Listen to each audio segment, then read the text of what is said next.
मंगलमस्तु। पिछली वीडियो में हमने जाना कि जन्म कुंडली में राजयोग का निर्माण कैसे होता है। प्रिय दर्शकों, आइए हम आज जानते हैं कि जन्म कुंडली में प्रधानमंत्री, राष्ट्रपति बनने के क्या योग होते हैं। तो सबसे पहले हम ये जानते हैं, जन्म कुंडली में पिछली वीडियो में हमने बताया है केंद्र स्थान और त्रिकोण स्थान के बारे में।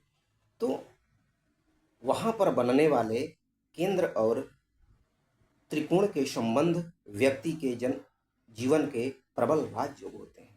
और अन्य राजयोग में ये होते हैं कि यदि किसी भी व्यक्ति की जन्म कुंडली में 3 या 3 से अधिक ग्रह स्वराशि, उच्च राशि या मूल त्रिकोण राशि में केंद्र स्थान में स्थित हों तो वह व्यक्ति निश्चित राजा व मंत्री बनता है। यहाँ तक कि वो प्रधानमंत्री और राष्ट्रपति के पद को भी सुशोभित कर सकता है। अगर 2 ग्रह भी उच्च राशि अथवा स्वराशि में स्थित हों और केंद्र में स्थित हों तो वह व्यक्ति धन, मान, सम्मान और उच्च पदवी की प्राप्ति करता है। जैसे मंगल मेष, वृश्चिक अथवा मकर का लग्न से केंद्र में स्थित हो तो रोचक नामक पंच महापुरुष योग का निर्माण करता है, जो व्यक्ति को कहां से कहां तक पहुंचा देता है। उसी प्रकार से यदि मिथुन या कन्या राशि में स्थित होकर के बुध केंद्र में हो तो भद्र योग का निर्माण करता है। और अगर कर्क, धनु या मीन राशि में स्थित होकर के बृहस्पति केंद्र में स्थित हो तो हंस योग का निर्माण करता है। यदि वृष, तुला या मीन राशि में स्थित होकर के शुक्र केंद्र में हो तो वह मालव्य योग का निर्माण करता है। यदि तुला, मकर और कुंभ राशि में स्थित होकर के शनि केंद्र में बैठा हो तो शश नामक पंच महापुरुष योग का निर्माण करता है, जो व्यक्ति को जीवन में असीम ख्याति, मान, सम्मान, उच्च पदवी और ऐश्वर्य की प्राप्ति होती है। यहाँ तक कि व्यक्ति राष्ट्रपति, प्रधानमंत्री जैसे महत्वपूर्ण पदों को भी सुशोभित करते हुए देखा जाता है।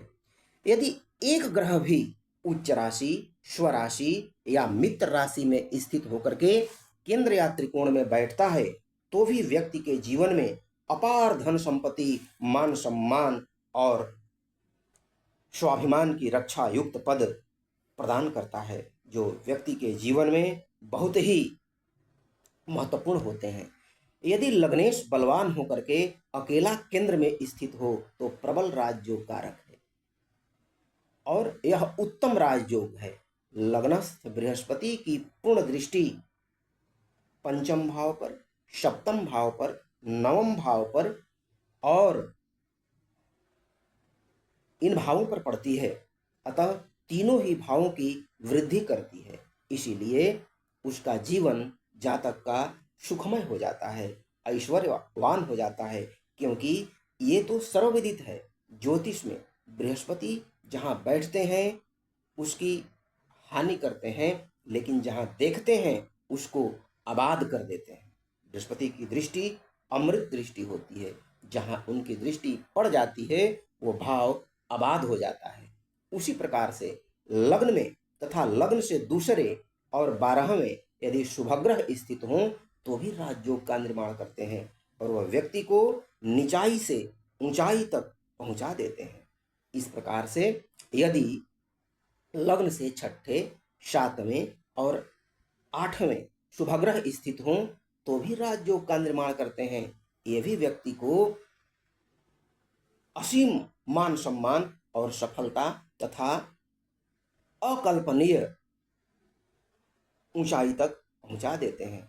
इसके अलावे विपरीत राजयोग का निर्माण करते हैं। यदि पापग्रह 6ठे, 8वें और 12वें उच्च राशि में, स्वराशि में या मूल त्रिकोण राशि में या अपने घर के स्थित हो जाएं तो भी ये विपरीत राजयोग का निर्माण करते हैं और व्यक्ति को असीम धन संपत्ति, मान, सम्मान, गरिमा, महिमा प्रदान करते हैं। आज इतना ही। इसी प्रकार से जन्म कुंडली से संबंधित विशेष जानकारी प्राप्त करने के लिए हमारे चैनल को लाइक करें, सब्सक्राइब करें धन्यवाद। श्रीमन नारायण।